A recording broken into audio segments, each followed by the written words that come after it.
The origins of the Crusades. In the year 1095 AD, the world stood at a crossroads. From the heart of France in the city of Clermont, Pope Urban II raised his voice, and with it ignited an age of faith and fire. His call was clear: to liberate the Holy Lands, to reclaim Jerusalem, the city of Christ, from the hands of the infidels, the Seljuk Turks. More intimate tone. But behind the sacred words lay another truth. The Byzantine Emperor, Alexios Komnenos, had pleaded for aid against the advancing Turks. A plea for soldiers, not salvation. Urban seized the moment. He transformed a simple request for arms into a spiritual summons, a holy war that promised redemption and forgiveness of sins for all who would take up the cross.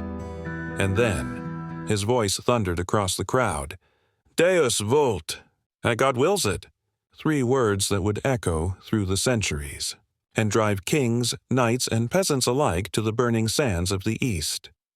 The Crusades had begun, an era where faith became sword, and heaven itself seemed to command the battlefield.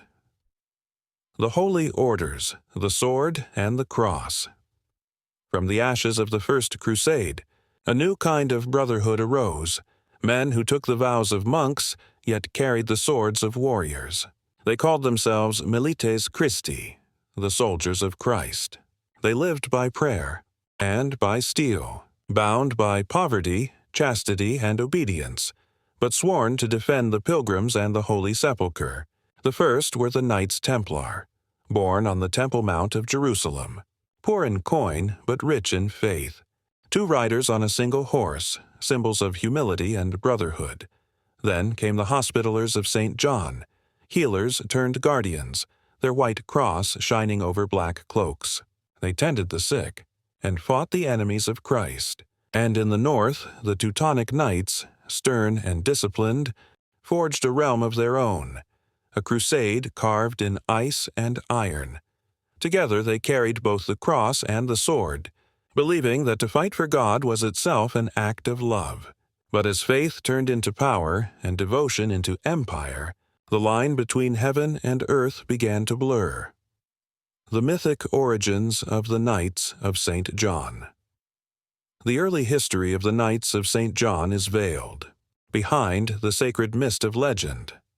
The chronicles that reached us are drenched in myth, woven by medieval monks and embellished by historians through the ages. How much of it is truth, and how much divine imagination, no one can say for certain. Yet 4 tales stand out, echoes of faith, power, and mystery. The first is known as the Miracula. Long ago, the Jewish high priest Melchior dared to defile the holy tomb of King David. King Antiochus of the Seleucids prepared to sentence him to death, but, moved by divine inspiration, he changed his mind. Instead of blood, he demanded atonement through charity. Melchior was ordered to build a guest house for pilgrims near the Temple of Solomon. Neither man knew that the ground they chose would one day become the hill of Golgotha, the place of the crucifixion.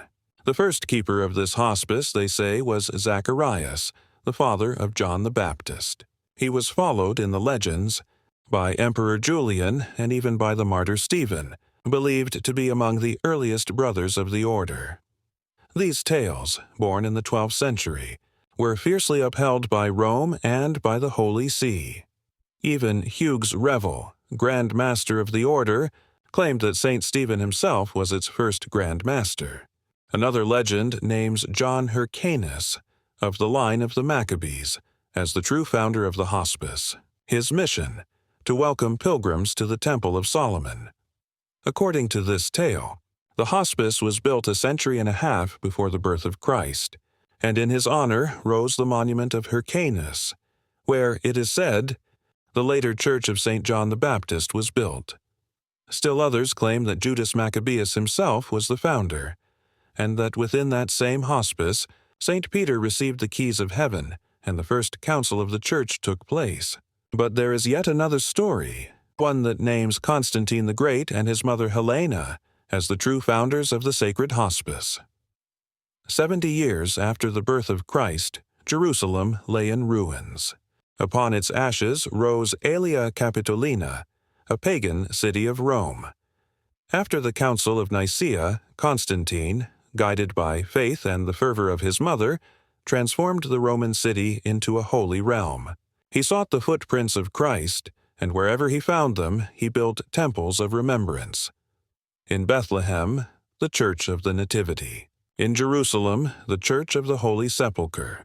On the Mount of Olives, the Church of the Ascension. To shelter the pilgrims who flocked to these shrines, he built guest houses across the Holy Land, sanctuaries of rest for the faithful. And thus, perhaps without knowing, he laid the foundations for what would become the Order of St. John. Across centuries, the myths multiplied. Some spoke of Maccabees, others of Caesars. Yet behind every legend lies a single truth, that faith, history, and imagination have always shared the same foundation, the longing to touch the divine. From legend to history, the true origins of the Knights of St. John. Beyond the myths and sacred stories lies the quieter truth of history. The first traces of the Order of St. John appear in the early 11th century, long before the Crusades began. In the city of Jerusalem, a group of Christian merchants from Amalfi in Italy had built a small hospice near the Church of the Holy Sepulchre. It was a house of care, a refuge for pilgrims who came, sick or wounded, to pray at the tomb of Christ. The hospice was dedicated to St. John the Almoner, and later to St. John the Baptist, whose name the order would forever bear.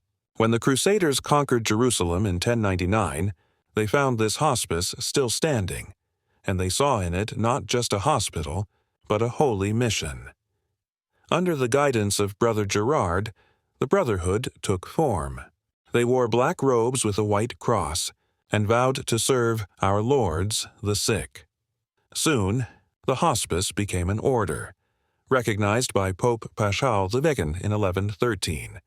From that moment, the Knights Hospitaller were born. Monks bound by faith, soldiers bound by honor. They cared for the wounded on the battlefield and defended the holy city with the sword. They were the living union of mercy and valor, of caritas and arma, the armed charity of the Middle Ages. Thus, from the humble guest house of Amalfi, and through centuries of devotion and war, the Order of St. John rose.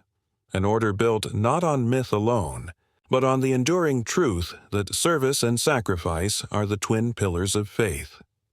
The rise of the Hospitallers in the Holy Land. As the cross rose above the walls of Jerusalem, a new order of faith and steel was taking shape.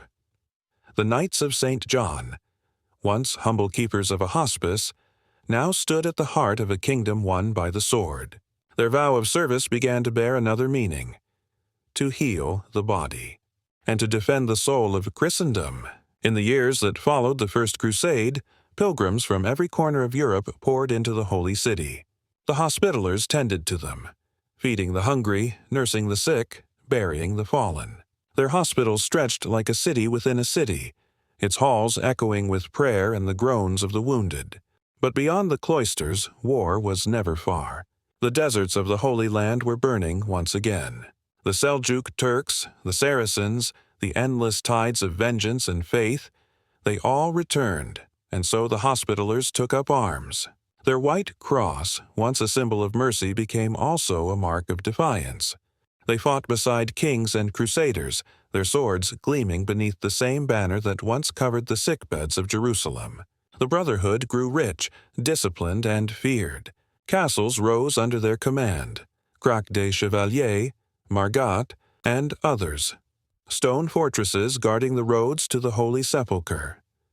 The Hospitallers had become warrior monks, guardians of faith and fire, living between the prayer and the blade. For nearly 2 centuries they stood firm, until the tide of Islam surged once more. When Jerusalem fell in 1187 to Saladin, the Knights of St. John retreated, not in defeat, but in search of a new stronghold from which the cross might rise again. Their journey would lead them across the sea, to Cyprus, and, at last, to the island fortress that would define them forever: Rhodes.